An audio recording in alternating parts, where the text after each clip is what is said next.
బాపట్ల జిల్లా పర్చూరులో కలకలం రేపిన కిడ్నాప్ కేసుని చిన్నగంజం పోలీసులు గంటల వ్యవధిలోనే ఛేదించారు. బేతాలవారిపాలెంకు చెందిన పిల్లి వెంకటకృష్ణారావుని తెలంగాణకు చెందిన 7 నిందితులు కిడ్నాప్ చేశారు. ఆన్లైన్ ట్రేడింగ్ లావాదేవీలే దీనికి కారణమని పోలీసులు తెలిపారు. ఈ కేసులో హైదరాబాద్ కు చెందిన మహమ్మద్ రియాజ్ తో పాటుగా మరో 6 నిందితులైన ఆనంద్ కుమార్, కల్కి, నరేందర్, ఉమేష్ రెడ్డి, కిరణ్ కుమార్, సాయి కుమార్ ని అరెస్ట్ చేశారు.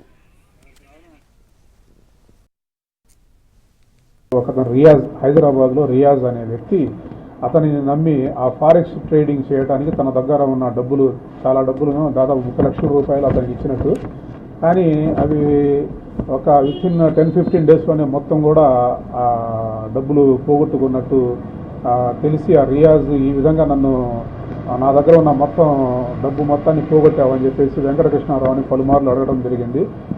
తన దగ్గరకు వచ్చేసి రమ్మంటే అతను వస్తానని చెప్పేసి రాకపోయేసరికి ఈ రియాజ్ తన యొక్క స్నేహితులైన కొంతమందిని సుమారు ఒక 6-7 మంది వ్యక్తులను ఈ విషయం చెప్పి బాధపడగా వాళ్ళంతా సరే మేము వెళ్ళి మాట్లాడతాము, ఏం జరిగింది ఎందుకు కనుక్కుంటామని చెప్పేసి ఇతని దగ్గర రావడం జరిగింది. నిన్న వచ్చిన తర్వాత ఇతను ప్రాపర్గా సమాధానం చెప్పకపోయేసరికి వాళ్ళు ఇతనిని వెంటనే కిడ్నాప్ చేసుకుని తమ వాహనం